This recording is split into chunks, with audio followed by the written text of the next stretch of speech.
मैं अपने संपूर्ण मन से यहोवा की स्तुति करता हूँ। हे यहोवा, तूने जो अद्भुत कर्म किए हैं, मैं उन सब का वर्णन करूँगा। तूने ही मुझे इतना आनंदित बनाया है। हे परम परमेश्वर, मैं तेरे नाम की प्रशंसा गीत गाता हूँ। आप सबको सबत की शुभकामनाएं और इन वचनों के साथ मैं आपका हार्दिक स्वागत करती हूँ। हम आभारी हैं कि आज हम सब ऑनलाइन के माध्यम से मिलकर यीशु की स्तुति और प्रशंसा कर सकते हैं। आज का कार्यक्रम बहुत ही विशेष है क्योंकि आज हमारे मसीही भाई और बहन अपना अनुभव बांटने जा रहे हैं। उन्होंने मसीह को कैसे चखा, कैसे जाना, और हमारी आशा है कि इन गवाहियों को सुनकर आप सब भी प्रोत्साहित हो और आप सबको भी हौसला और आशा मिले। आगे बढ़ने से पहले आइए हम सब एक छोटी विनती करते हैं। हम अपने शीश झुकाएंगे।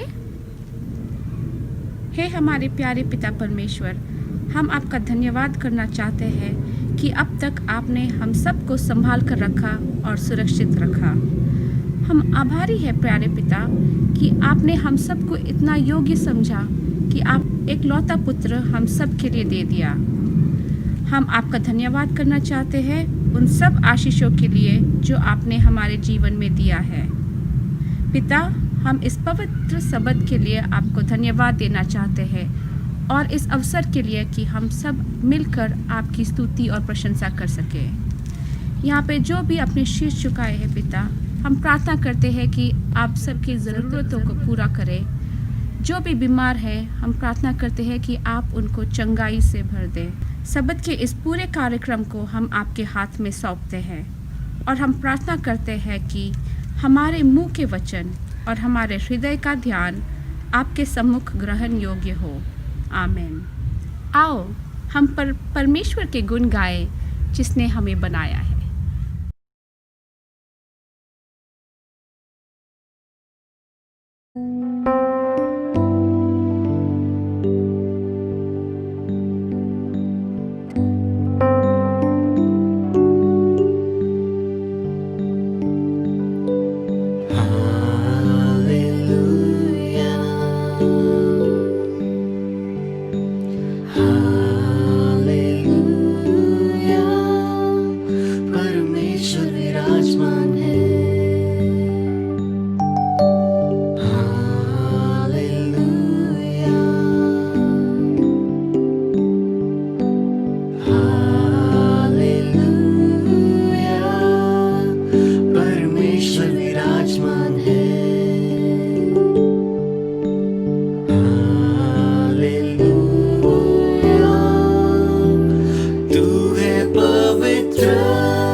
यीशु तू ही योग्य है।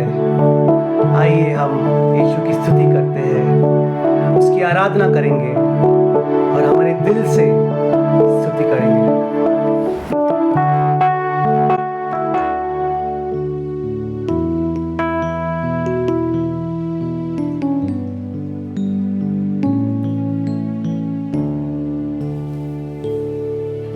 तेरी स्तुति मैं करूं, आराधना करूं दिल से,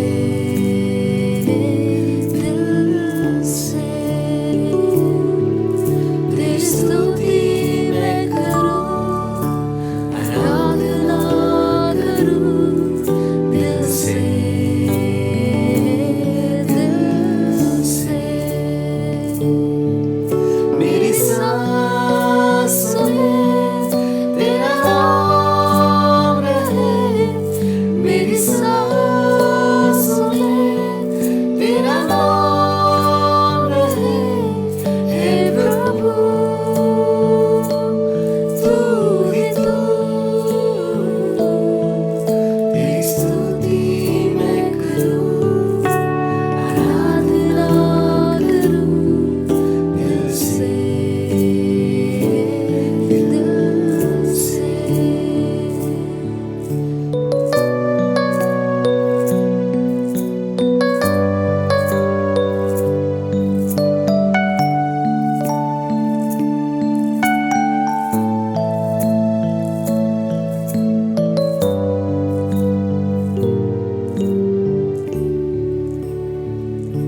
जहाँ मेरी नजर जाए, वहाँ तेरी स्तुति हो। जहाँ मेरी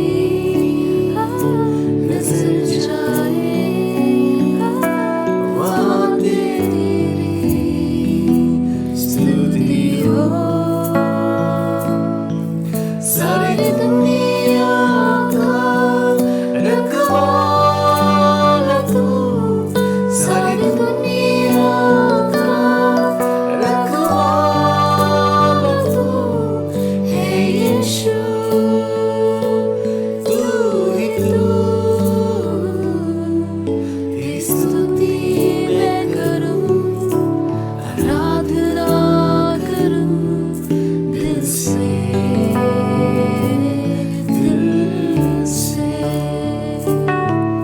तेरी स्तुति मैं करूं, आराधना करूं दिल से, दिल से। मेरी सांस में तेरा नाम रहे, मेरी सांस में तेरा नाम रहे। हे प्रभु तू ही तू, तेरी स्तुति मैं करूं, आराधना करूं दिल से, दिल से।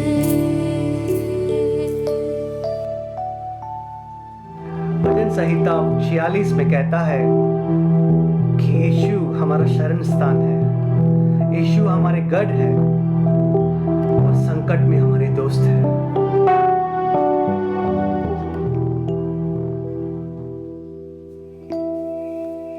तू मेरा शरण स्थान, तू मेरा गढ़ है। संकट में मेरा दोस्त, मेरा प्रभु। तू मेरा शरण स्थान, तू मेरा गढ़ है। संकट में मेरा दोस्त, मेरा प्रभु। आराधना करूं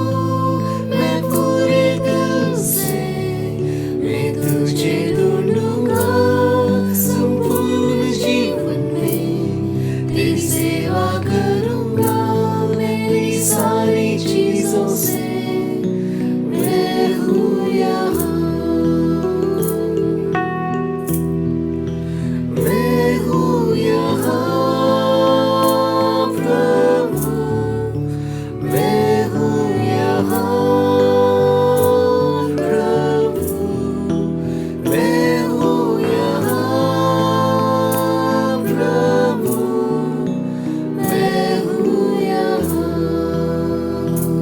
आराधना करूं, आराधना करूं मैं पूरे दिल से, मैं तुझे ढूंढूंगा संपूर्ण जीवन में, तेरी सेवा करूंगा मेरी सारी चीजों से। मैं हूँ यहाँ, मैं हूँ यहाँ प्रभु, मैं हूँ यहाँ प्रभु, मैं हूँ यहाँ प्रभु, मैं हूँ यहाँ।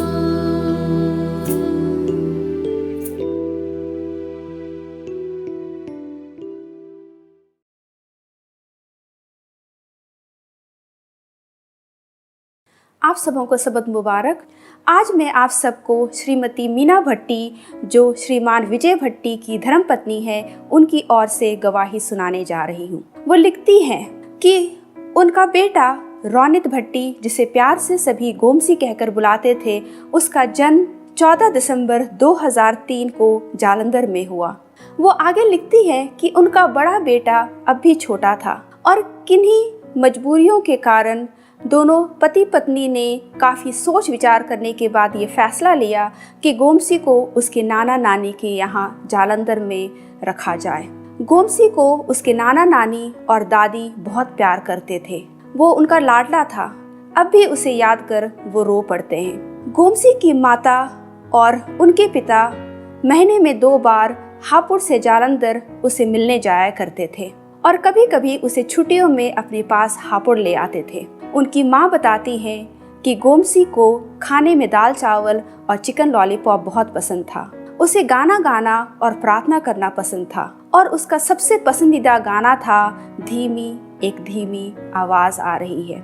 अभिनव और गोमसी में केवल 1.5 साल का फर्क था, इसलिए दोनों में मेल मिलाप और प्रेम बहुत था।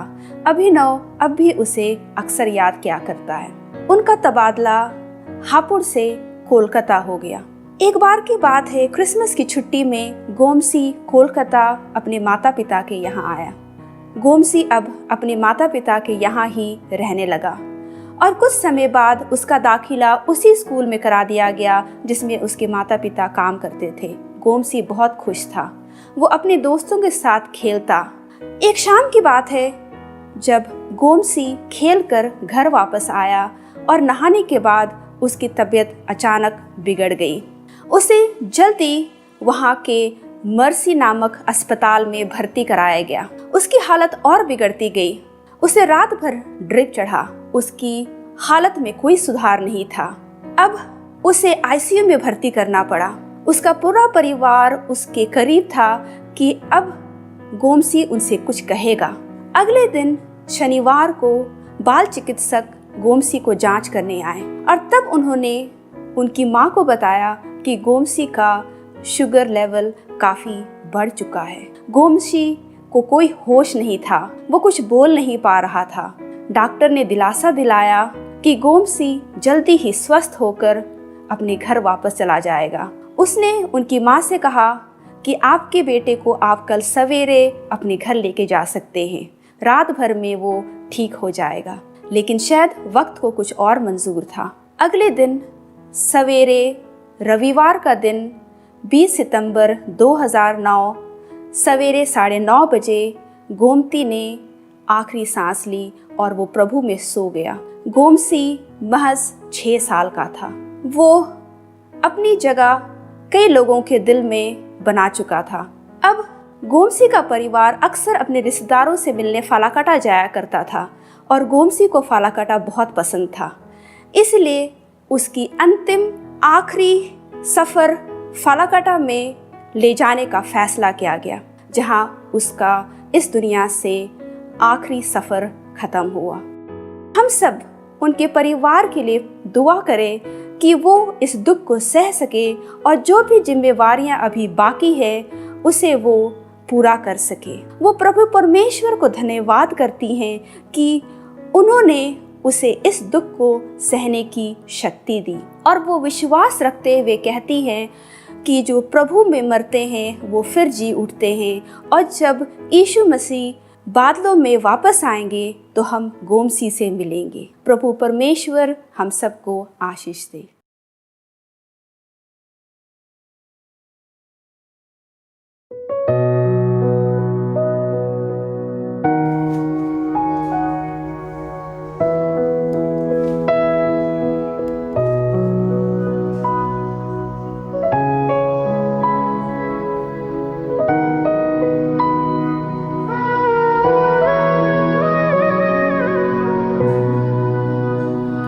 धन्यवाद के साथ स्तुति गाऊंगी, हे यीशु मेरे खुदा। उपकार तेरे हैं बेशुमार, कोटि कोटि स्तुति धन्यवाद। धन्यवाद के साथ स्तुति गाऊंगी,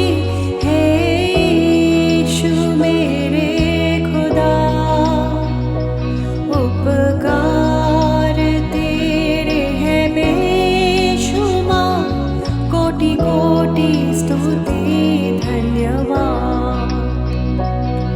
योग्यता से बढ़ के दिया है अपनी दया से तूने मुझे। योग्यता से बढ़ के दिया है अपनी दया से तूने मुझे। मांगने से ज़्यादा मिला मुझे, आभारी हूँ प्रभु मैं। मांगने से ज़्यादा मिला मुझे, आभारी हूँ प्रभु मैं। धन्यवाद के साथ स्तुति गाऊंगी, हे यीशु मेरे खुदा। उपकार तेरे हैं बेशुमार, कोटि कोटि स्तुति धन्यवाद।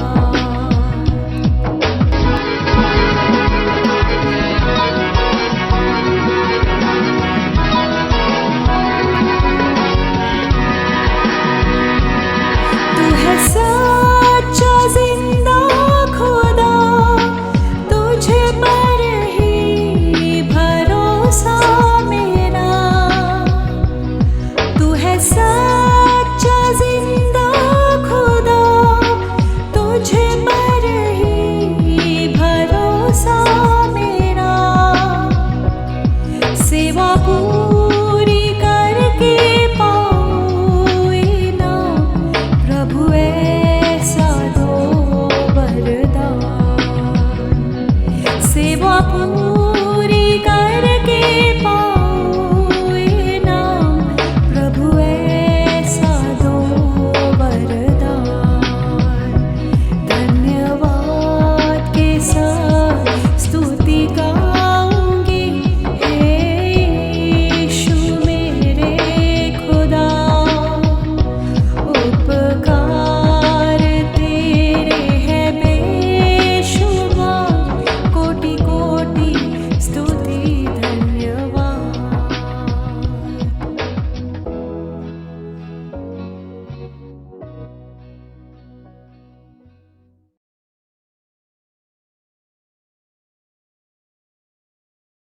Happy Sabbath. आज की जो हमारी टेस्टमनी है वो मिस्टर प्रिंस गिल की है, जो एक पंजाब के शहर लुधियाना में रहते हैं और म्यूजिक के छात्र हैं। ये पिछले 12 साल से यीशु मसीह की सेवा में लगे हुए हैं। इनका जो टैलेंट है म्यूजिक, म्यूजिक के थ्रू ये यीशु मसीह की सेवा करते हैं। ये अलग अलग स्कूलों में जाते हैं जहां भी इनको मौका मिलता है। अगर स्टेट से बाहर भी जाना हो तो स्टेट से बाहर जाकर अलग अलग स्कूलों में अलग अलग जगह जाकर ये यीशु मसीह की सेवा करते हैं। 2005 ये वो साल था जिस साल ने इनकी जिंदगी को पलट के रख दिया, बिल्कुल बदल दिया। ये कहते हैं कि 7th डे एडवेंटिस्ट चर्च के जो पास्टर थे लुधियाना में, वो इनके पास आए और इनसे बातचीत करी और इनको इनकरेज किया कि आप 7th डे एडवेंटिस्ट चर्च में आइए, आप आके पास्टर से मिलिए। तो ये कहते हैं कि मैं 7th डे एडवेंटिस्ट चर्च में गया और पास्टर से मिला और पास्टर ने उनके साथ शुभ संदेश बांटा। ये कहते हैं कि 2005 से पहले इनकी जिंदगी अच्छी नहीं थी, इनके फैमिली सर्कमस्टेंसेस ठीक नहीं थे। ये अपने फैमिली सर्कमस्टेंसेस को लेके परेशान रहते थे, अपने फ्रेंड्स को, अपने रिलेटिव्स को लेके परेशान रहते थे, यहाँ तक कि अपने कैरियर को लेके परेशान रहते थे। इनको पता नहीं था कि इनका फ्यूचर क्या है, ये आगे जाके क्या करेंगे। ये इस दुनिया में खो चुके थे। ये कहते हैं कि पास्टर ने मुझे इतना इनकरेज किया कि मैं पास्टर के पास गया और पास्टर ने मुझसे शुभ संदेश बांटा। कहते हैं कि जब मैंने वो शुभ संदेश सुना, उसके बाद मेरी जिंदगी पूरी पलट गई, बदल गई। मुझे पता चल गया कि यीशु का मेरी जिंदगी में क्या प्लान है। मुझे पता चल गया कि मुझे अपने फ्यूचर में क्या करना है। पहले मैं बहुत चिड़चिड़ा रहता था, परेशान रहता था, पास्टर्स को अच्छा नहीं समझता था, पास्टर्स के लिए गलत गलत शब्दों का इस्तेमाल करता था, अपने दोस्तों के बीच में, अपनी फैमिली के बीच में मेरा व्यवहार ठीक नहीं था। ये कहते हैं कि जब मैंने यीशु को अपनाया, जब मैंने शुभ संदेश सुना और अपनी जिंदगी को बदल दिया, तो मेरी पूरी जिंदगी बदल गई। मेरा व्यवहार मेरे फैमिली के प्रति, मेरे दोस्तों के प्रति, पास्टर के प्रति सब कुछ अच्छा हो गया। ये कहते हैं कि मैं आज यीशु का संदेश जगह जगह जाता हूँ और कोशिश करता हूँ कि मैं यीशु का संदेश जितना हो सके उतना फैलाऊं। इनकी दुआ है कि इनके लिए दुआ की जाए। ये कहते हैं कि आप मेरे लिए दुआ कीजिए ताकि जो इनका टैलेंट है म्यूजिक, उसके थ्रू ये यीशु का वचन जगह जगह बांटें। आमीन।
हूँ मैं तुझसे ही यीशु।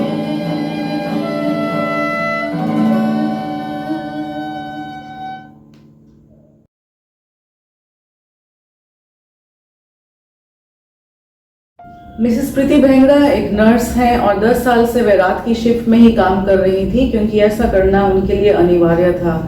जैसा कि शहरों में आम होता है, वे झटपट बन जाने वाला भोजन खाती थी और बहुत कम सोती थी, जिसकी वजह से वह बहुत बीमार हो गई 10 सालों के बाद और उन्हें अपना काम छोड़ना पड़ा।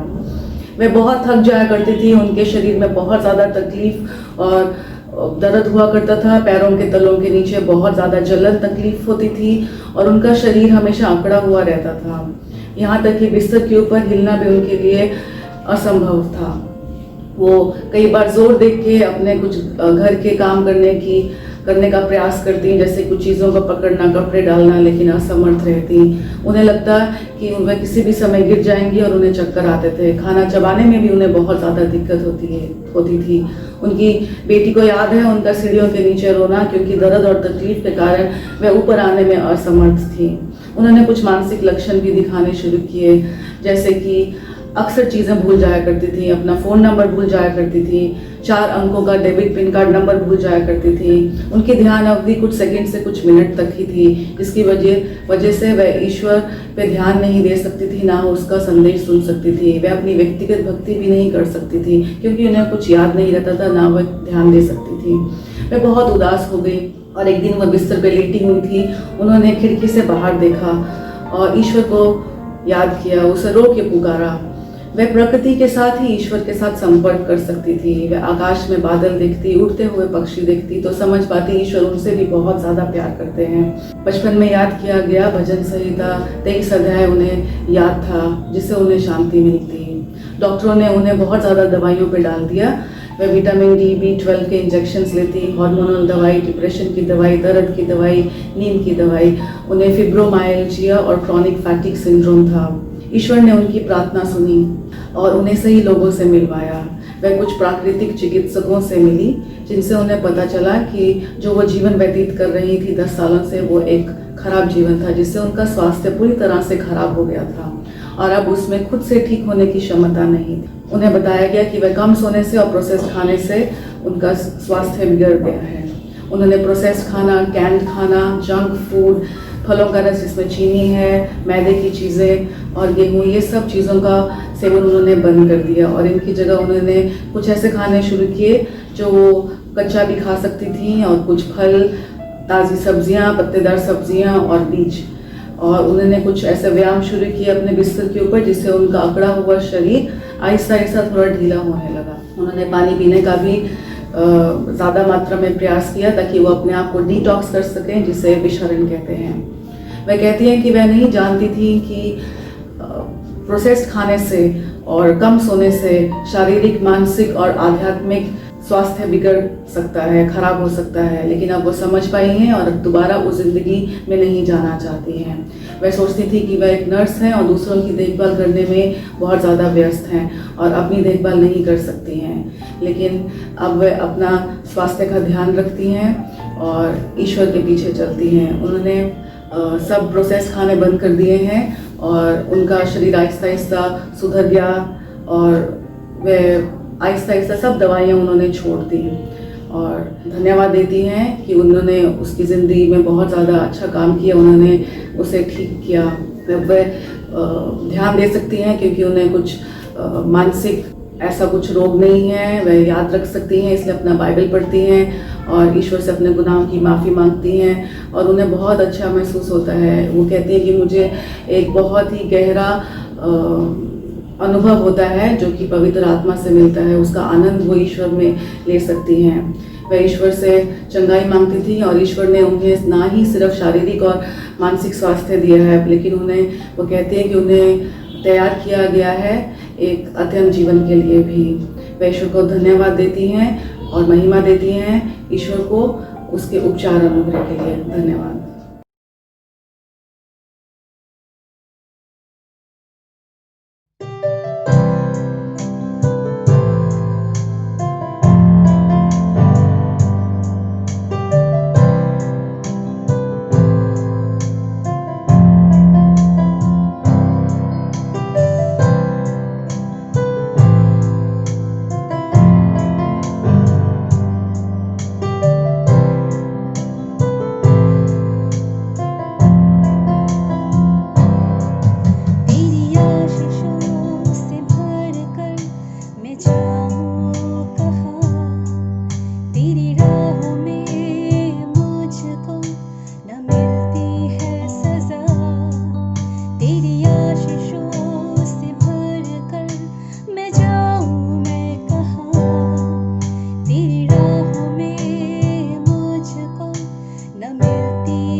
यीशु तेरी बात है, तेरा शुक्र है, तू हर पल साथ है मेरे होठों पे, यीशु तेरी बात है।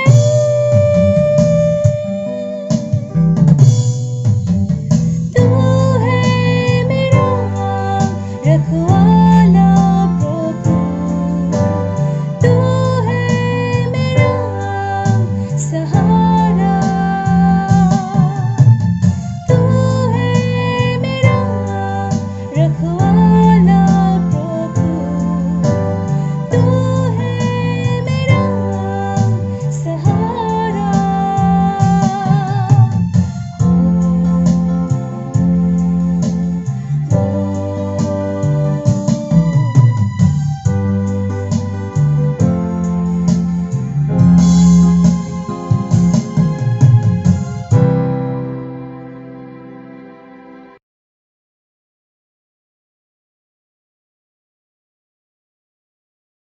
सबको जय मसीह की।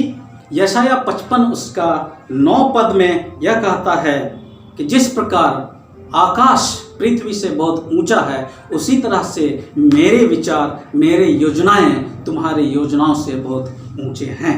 आज मैं रूपेश कुमार की गवाही देने जा रहा हूं। रूपेश कुमार के पिताजी गुमला जिले जो झारखंड में पड़ता है, वहां एडवेंटिस्ट पादरी के रूप में नियुक्त थे। जब ये 5 साल का था, उनके पिताजी का देहांत हो जाता है। 4 भाई और 4 बहनों में ये एक भाई था, लेकिन इसके पैदा होने से पहले 2 भाइयों की मृत्यु हो चुकी थी। ऐसे परिस्थिति में इनकी माँ बहुत ही कठिन समस्याओं से गुजरते हुए इनकी परवरिश की। इन्होंने अपनी पढ़ाई कुर्गी जो ऑर्फनेज है वहाँ से शुरू किया।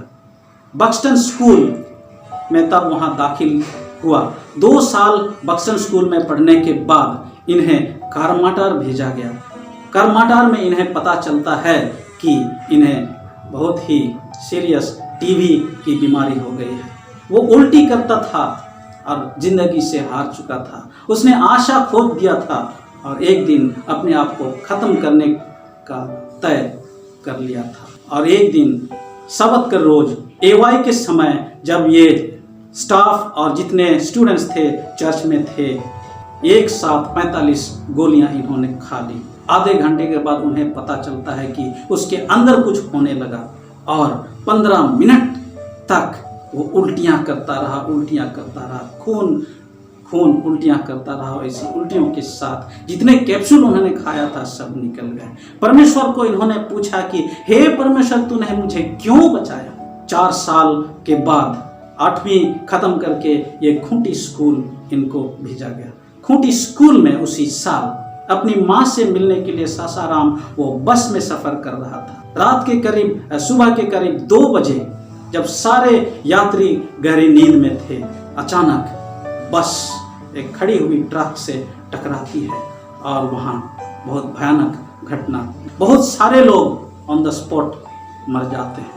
करीब 4 बजे सुबह अपने आप को रूपेश ज़मीन में पड़ा हुआ पाता है और तुरंत इनकी इलाज के लिए इनको औरंगाबाद सरकारी हॉस्पिटल में ले जाया जाता है। वहाँ जगह नहीं होने के कारण रूपेश कहता है पुलिस कर्मियों से कि उन्हें सासाराम लिया जाए, जहाँ उसका घर परिवार था। उनको वहाँ ले जाया गया और वहाँ पर जब उसके माता और उसके घर वाले ने उन्हें देखा तो उन्हें बहुत ही चिंतित हुए और दुख हुआ।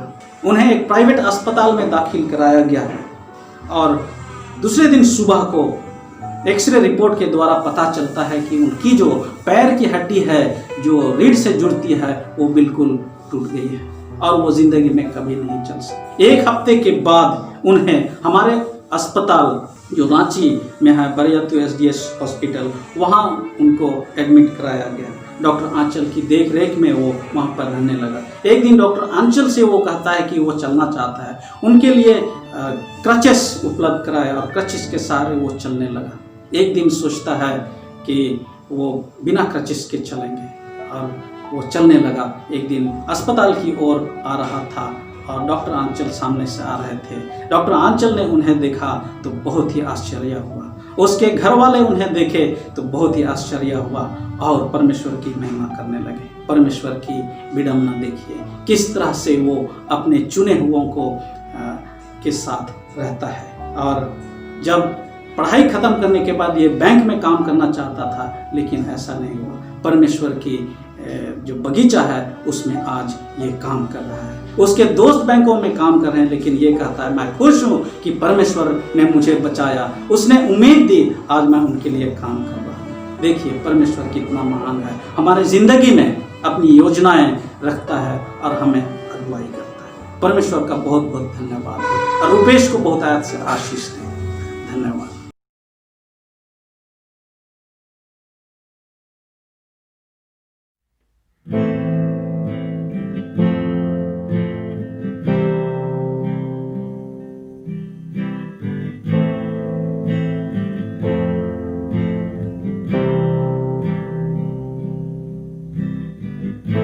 ये कैसा प्यार है तेरा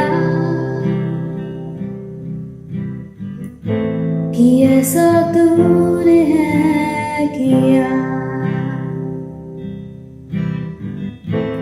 तेरा प्राण दे दिया ताकि जीऊं मैं सदा। शैतान को हरा दिया, पापों को जड़ से उखाड़ दिया,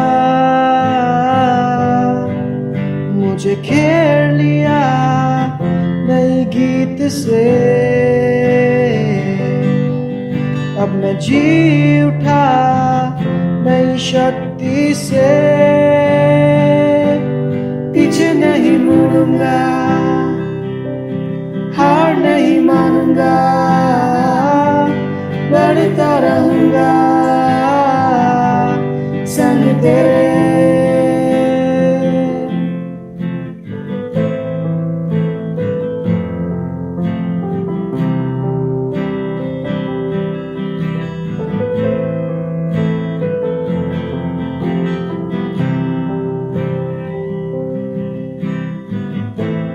मेरी ओर से लड़ेगा, कभी हाथ ना छोड़ेगा। डर हटा कर बंदिया, जीत तूने मुझे दिया। शैतान को हरा दिया, पापों को जड़ से उखाड़ दिया, मुझे घेर लिया नए गीत से। अब मैं जी उठा नई शक्ति से, पीछे नहीं मुड़ूंगा, हार नहीं मानूंगा, बढ़ता रहूंगा संग तेरे। पीछे नहीं मुड़ूंगा, हार नहीं मानूंगा, बढ़ता रहूंगा संग तेरे। कहना ही क्या है, खुदा मेरे पक्ष में, कौन अब मेरा विरोध करेगा। कहना ही क्या है, खुदा मेरे पक्ष में, कौन अब मेरा विरोध करेगा। मेरी ओर से लड़ेगा,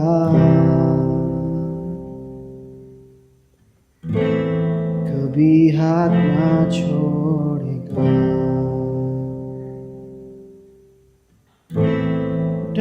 हटाकर बल दिया, जी तूने मुझे दिया,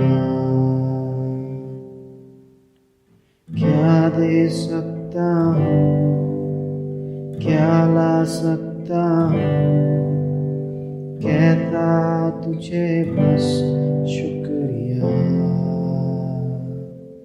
शुक्रिया तेरा, शुक्रिया।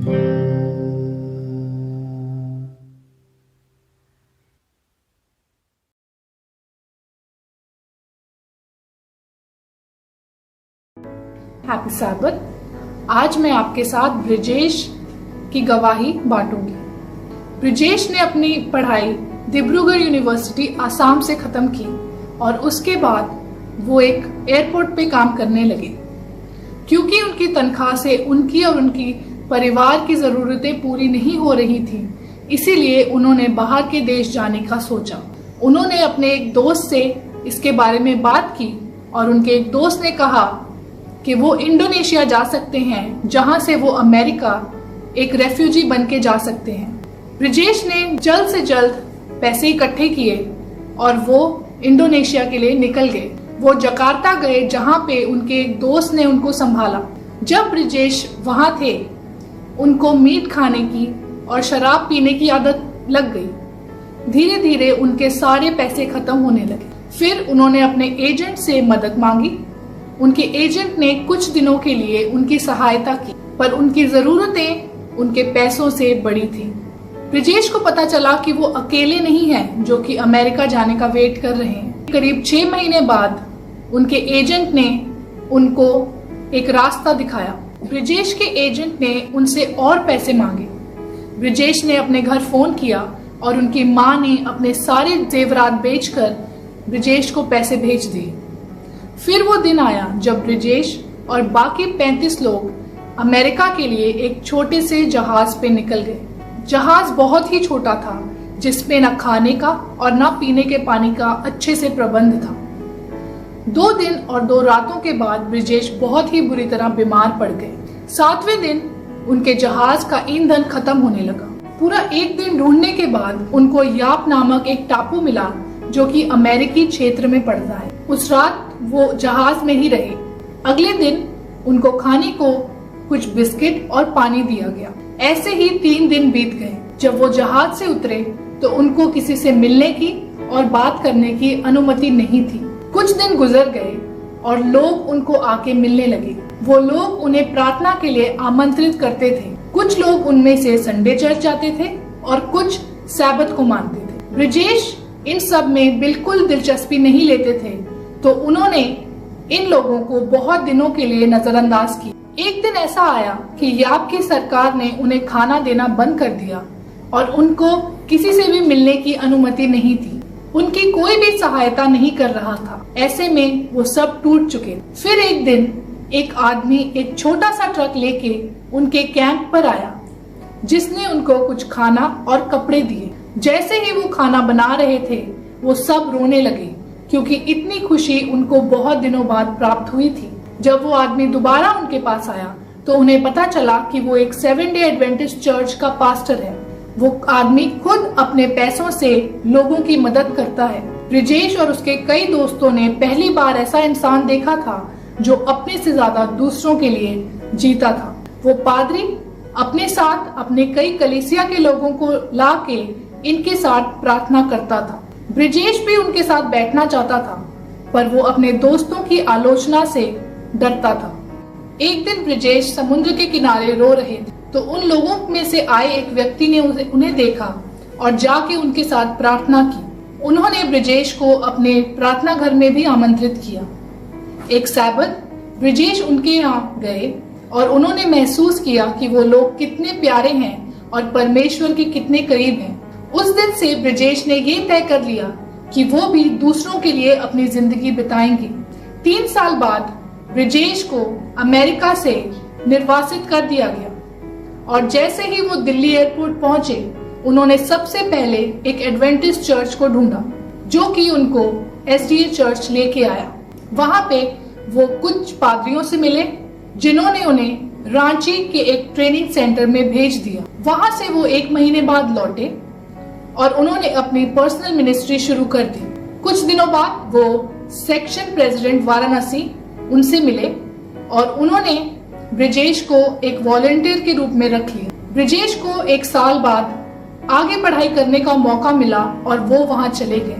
आज ब्रिजेश ये कहते हैं कि वो बहुत खुश हैं कि किस तरह परमेश्वर ने उनकी जिंदगी को अपना कार्य करने के लिए इस्तेमाल किया।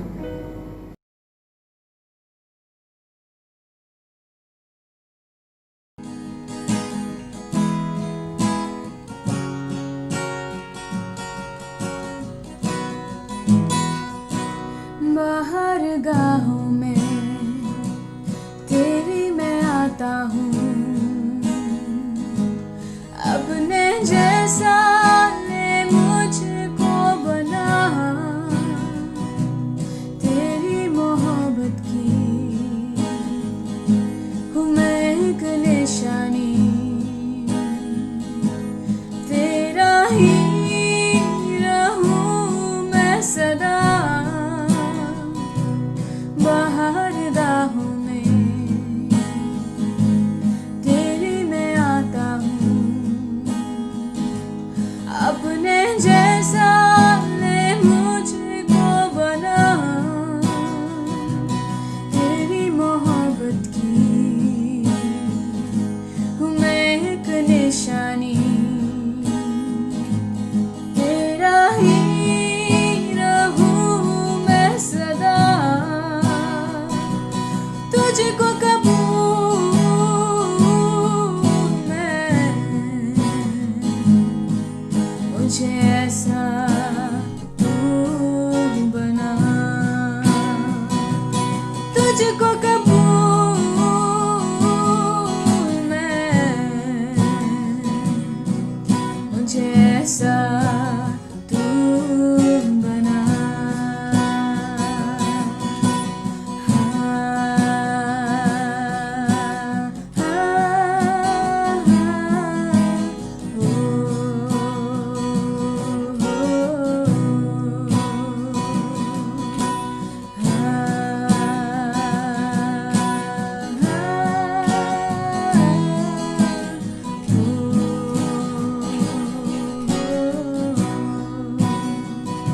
मुतासिर हो जाए मेरे खुदावन तू, ऐसी सीरत ने मुझको खुदा, तेरी ही मानन बनना मैं चाहती हूँ, अपनी खिदमत ले मुझसे खुदा, तुझको कबूल मैं, मुझे ऐसा तू बना, तुझको कबूल मैं, मुझे ऐसा तू बना, मुझे ऐसा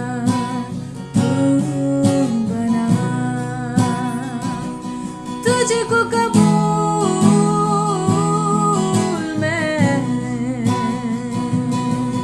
मुझे ऐसा तू बना, मुझे ऐसा तू बना, मुझे ऐसा तू बना, मुझे ऐसा तू बना, मुझे ऐसा तू बना।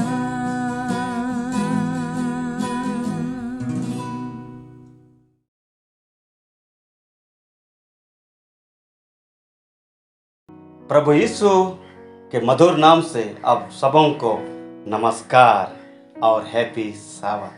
मैं बहुत आनंदित और खुश हूँ कि मैं ऐसे व्यक्ति का गवाही आप लोगों को दे सकता हूँ इस व्यक्ति ने जैसे ही 12वीं कक्षा खत्म किया, राजस्थान के छोटे से गांव से वह दिल्ली रवाना हुआ, क्योंकि वह जानता था दिल्ली में बहुत सारे रोजगार मिलता है और लोग बताए थे कि काम करने में कोई प्रॉब्लम नहीं है। तो सोचा कि दिल्ली में उनका जीवन आनंद और खुशी से बीतेगा। वह चला गया, लेकिन एक सवाल उनको परेशान करता था कि लोग क्यों मरते हैं, मरने के बाद पश्चात क्यों कर। ये सवाल हर वक्त उनके दिमाग में गूंजता था और वह परेशान होता था। तो एक दिन एक महिला उसे मुलाकात की और यमुना रुचित सुसमाचार उसे दी और कहा, इसे पढ़िए, इसमें बहुत सुंदर वचन लिखा गया है। तो इस व्यक्ति ने यमुना रुचित सुसमाचार को पढ़ता था और बहुत आनंदित और खुशी महसूस करता था और सोचता था कि कौन मुझे समझाएगा और कुछ बताएगा। तो फिर एक दिन इस महिला ने इसे मुलाकात की और उसने बताया कि ऐसे लोग हैं जो लोग शनिवार को विश्राम करते हैं और बाइबल का अध्ययन करते हैं। ये लोग तुमको बाइबल का बारे में, ईश्वर का बारे में अच्छी तरह समझा सकेंगे, बता पाएंगे। तो उन्होंने पास्टर का फोन नंबर लिया और संपर्क किया और वहां गया। पास्टर उसे धर्म पुस्तक से अच्छी अच्छी बात सुनाया, परमेश्वर के बारे में बताया और इस व्यक्ति ने सुनकर बहुत आनंद और सुकून महसूस किया और उसने सोचा कि सच में यह ईश्वर का वचन है। और इस परिवार के लोग, इस शनिवार को विश्वास करने वाले लोग, शनिवार को विश्राम करने वाले लोग एक परिवार की तरह रहते हैं और दुख दर्द एक दूसरे से बांटते हैं। यह देखकर और भी अच्छा लगा। और 29 सितंबर 2018 को इस व्यक्ति ने अपने आप को यीशु मसीह में अर्पण किया। कितना ही आनंद और खुशी का बात है। जब कभी भी आप परेशान होते हैं, जाइए धर्मशास्त्र पढ़िए, आपको आनंद और खुशी मिलेगी। हर सवाल का जवाब दे, अंधकार से ज्योति में आपको लेके आएगा। परख के दिखिए, आप आनंद ही आनंद महसूस कीजिएगा। धन्यवाद।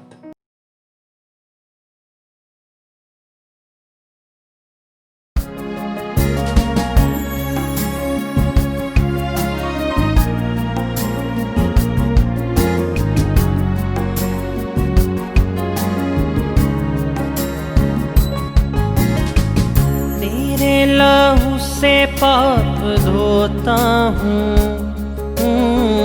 तेरे लहू से पाप धोता हूँ।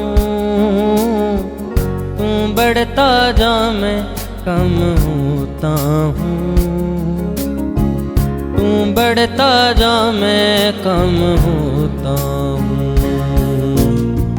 तू बढ़ता जा, तू बढ़ता जा, तू बढ़ता जा मैं कम होता हूँ। तू बढ़ता जा मैं कम होता हूँ।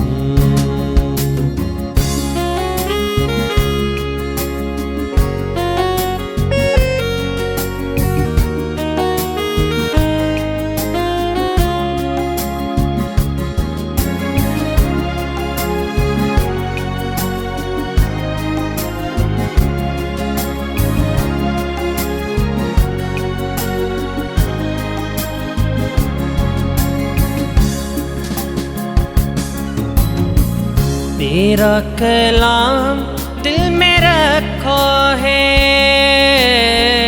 तेरा हर एक वादा सच्चा है। तेरा कलाम दिल में रखो है, तेरा हर एक वादा सच्चा है। तेरा ही नाम सबसे अच्छा है,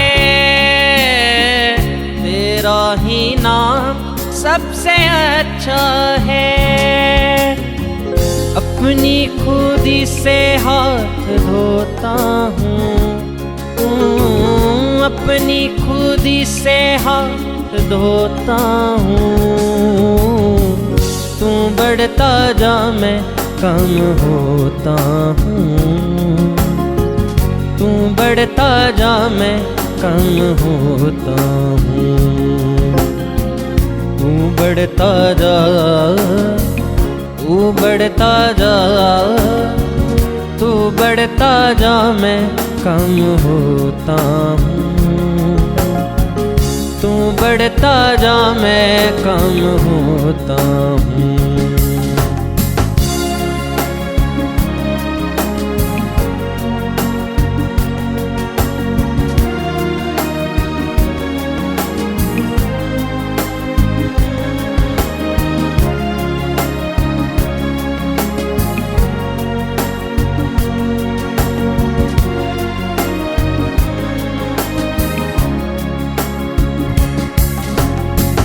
तेरे कलाम से शिफा होती, तेरा कलाम राहों की ज्योति। तेरे कलाम से शिफा होती, तेरा कलाम राहों की ज्योति। तेरा कलाम है हंसी मोती, तेरा कलाम है हंसी मोती। दिल की माला में पिरोता हूँ, दिल की माला में पिरोता हूँ। तू बढ़ता जा, मैं कम होता हूँ। तू बढ़ता जा, मैं कम होता हूँ। तू बढ़ता जा, तू बढ़ता जा, तू बढ़ता जा, मैं कम होता हूँ। तू बढ़ता जा, मैं कम होता हूँ। तू बढ़ता जा, मैं कम होता हूँ। तू बढ़ता जा, मैं कम होता हूँ।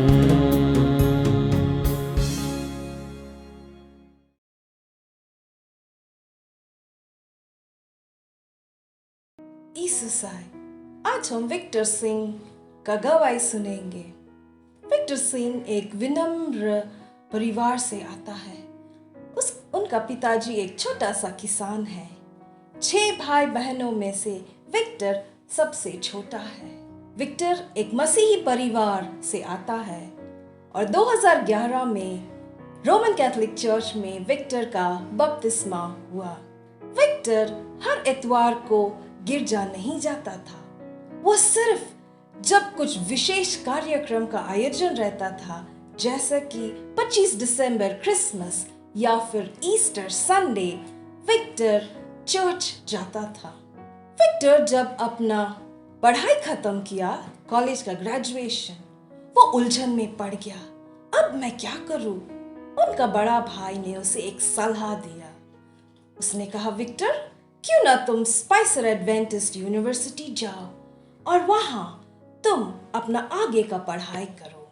विक्टर बचपन से ही सेवेंथ डे एडवेंटिस्ट कलीसिया के बारे में जानता था, पर सच्चा विश्राम दिन का सच्चाई उसे नहीं मालूम था। फिर भी वो प्रभु यीशु मसीह को अपना दिल में रखता था और उसे बहुत प्यार करता था। 2016 में विक्टर सेवेंथ डे एडवेंटिस्ट कलीसिया में बपतिस्मा लिया। उनका भाई ने उसे ये भी कहा, Victor, Northern India Union of Seventh Day Adventist बच्चों को स्पॉन्सर करता है अगर वो धर्म शास्त्र का पढ़ाई करते हैं। तो विक्टर एक अर्जी पत्र लिखता है नॉर्दर्न इंडिया यूनियन ऑफिस, पर अफसोस उसे नहीं मिलता ये स्पॉन्सरशिप। निराश नहीं होते हुए वे अपने रिश्तेदारों से पैसा पैंचा में लिया और वो गया स्पाइसर कॉलेज ताकि वो 1 साल का एनरिचमेंट कोर्स खत्म करे। पहले साल उसका पढ़ाई का उसे पता चलता है कि नॉर्दर्न इंडिया यूनियन ने उसे स्पॉन्सर किया है। बहुत ही खुश हो गया। उसे एहसास हुआ कि उसके जितने भी बंद दरवाजे थे, प्रभु यीशु मसीह ने उसे खोल दिया। विक्टर ने अपना पढ़ाई पूरा खत्म किया धर्मशास्त्र में और उससे प्रभु यीशु मसीह का सच्चाई के बारे में, सेवन डे एडवेंटिस्ट कलीसिया का सिद्धांतों के बारे में उसे पूरी तरह जानकारी मिला। विक्टर बहुत ही आनंदित और खुश हुआ। विक्टर जब अपना पिछले जिंदगी की ओर देखता है, वो सोचता है, ये मेरा जीवित स्वर्गीय परमेश्वर का योजना है जो मुझे तैयार कर रहा था बचपन से लेके आज तक। विक्टर आज एक सेवन डे एडवेंटिस्ट पादरी है, तहरी गरवार में काम करता है। आइए विक्टर के साथ हम भी अपना जीवित स्वर्गीय परमेश्वर का स्तुति और आराधना करें। धन्यवाद।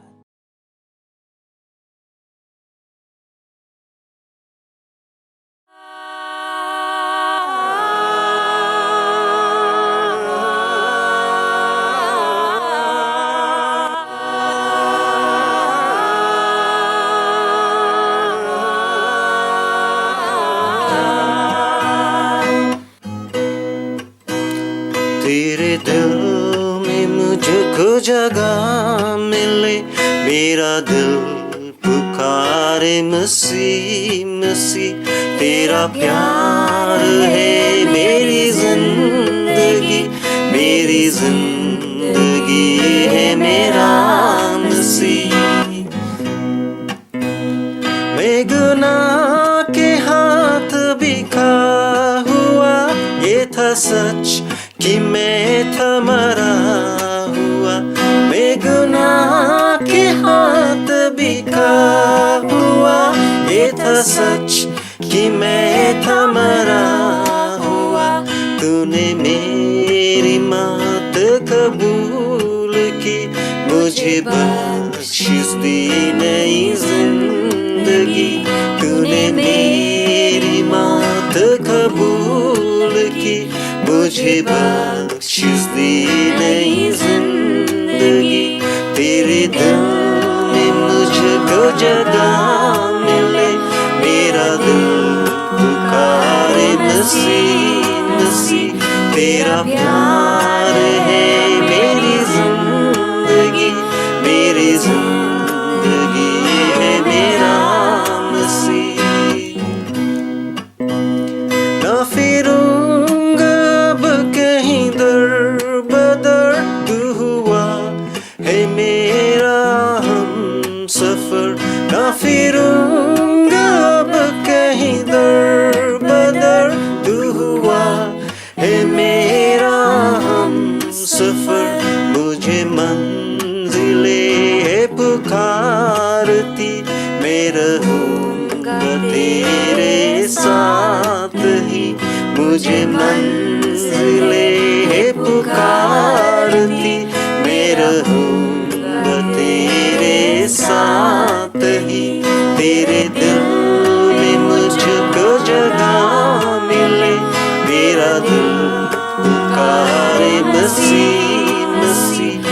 तेरा प्यार है मेरी जिंदगी, मेरी जिंदगी है मेरा मसीह।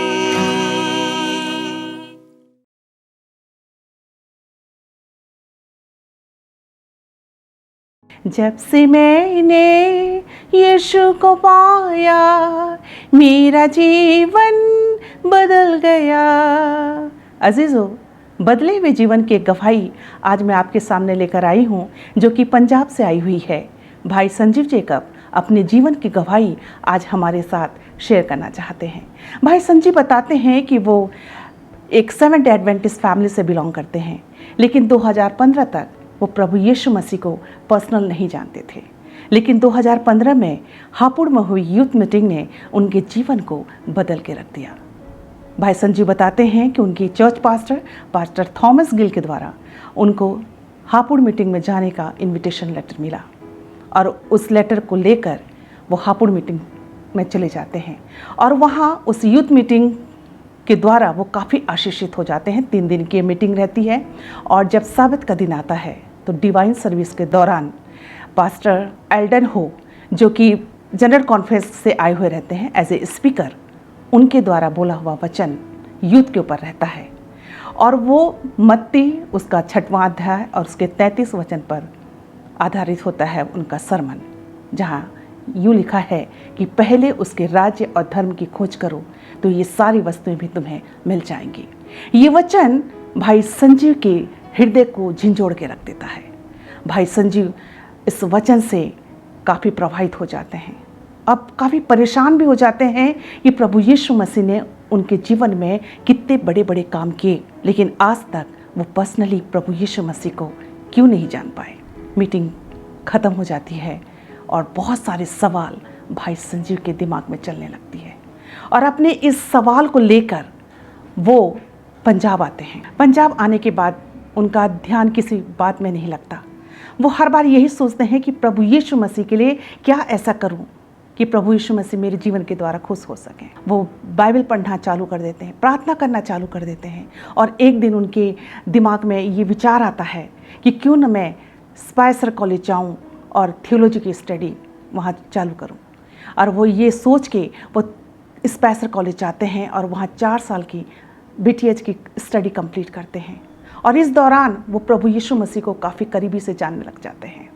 और जब वो कंप्लीट हो जाती है उनकी स्टडी तो वो वापस पंजाब आ जाते हैं और आज की डेट पे वो नॉर्थ इंडिया सेक्शन में एक पास्टरल वर्कर के तौर पर काम कर रहे हैं। भाई संजीव बताते हैं कि आज उनके जीवन के द्वारा बहुत सारे लोग आशीषित हो रहे हैं। आज उनके जीवन के द्वारा बहुत सारे लोगों का जीवन बदल रहा है। अजीज़ों, हमारे भी साथ कई ऐसे जीवन हमारे बदल जाते हैं। हमारे साथ ही प्रभु यीशु मसीह ने बड़े बड़े उपकार किए हैं। आइए हम उन उपकारों को अपने तक सीमित न रखें।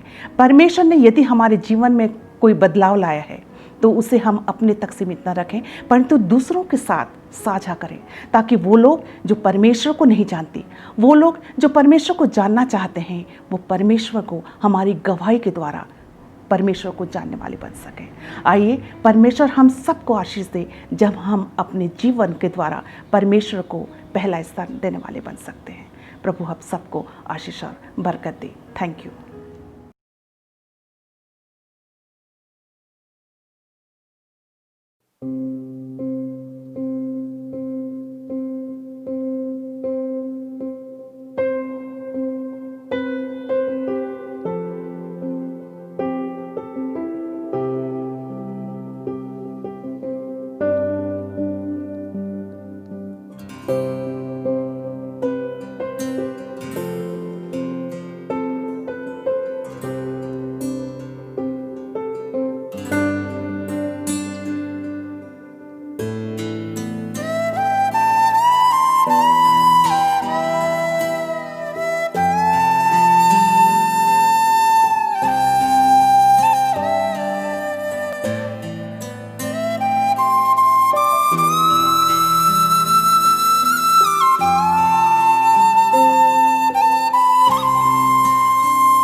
यीशु मेरे स्वामी मेरे, नहीं कोई तेरे समान। यीशु मेरे जीवन मेरे, प्रभु तू है सबसे महान। आराधना आराधना आराधना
ठिकाना भटकता रहा, आसरा देने तू आया पास।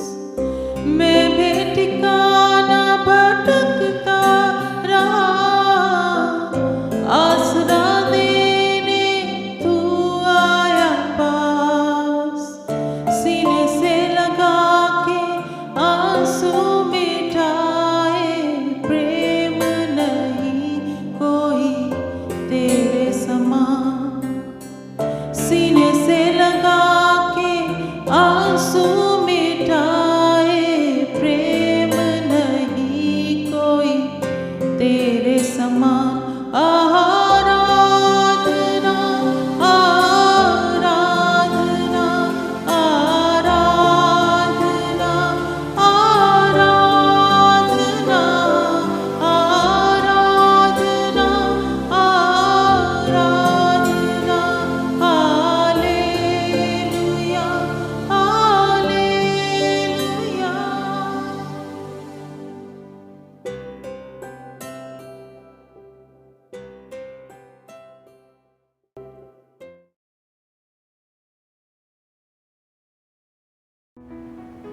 मैं आप सभी पार्टिसिपेंट्स का, जिन्होंने अपनी गवाहियों के द्वारा, अपने गीतों के द्वारा आज वेस्पस मीटिंग में पार्टिसिपेट किया, मैं धन्यवाद देना चाहती हूँ। आइए हम अपनी वेस्पस मीटिंग को ख़त्म करने के लिए अपनी आंखों को बंद करेंगे और दुआ करेंगे। सारी आशीषों को देने वाले खुदा बाप, निहायत शुक्रगुजार हैं पिता परमेश्वर तमाम उन आशीषों के लिए जो आपने हमारी ज़िंदगी में दिया है। धन्यवाद देते हैं पिता परमेश्वर सुंदर समय के लिए कि आपने हमारे लिए ये समय नियुक्त किया कि हम आपकी स्तुति और आराधना मिलकर कर सकते हैं। हमारा इकट्ठा होना प्रभु आपको ग्रहण योग्य हुआ, इसके लिए हम आपका धन्यवाद करते हैं।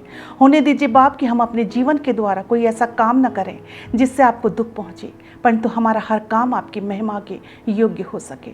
जितनी गवाहियाँ आज हमने सुनी प्रभु जी, उसके लिए हम आपका धन्यवाद देते हैं। जितने गाना गाए प्रभु जी, वो गाना सब आपको ग्रहण योग्य हो प्रभु जी। प्रभु जी, इस साबत के घड़ियों में आप हमें पाक पवित्र और शांत रखिए, ताकि हमारे सोच विचार से भी आपको दुख ना पहुँचे। हमारे सारे कार्यक्रम को प्रभु जी आपके हाथ में सौंपते हैं। कल की सभा को आपके हाथ में सौंपते हैं प्रभु, कि कल की सभा के द्वारा भी प्रभु बहुत सारे लोग आशीषित हो सकें। सारा आदर महिमा आपको देते हुए यह प्रार्थना आपके प्रिय पुत्र यीशु के नाम से मांगते हैं, आमीन।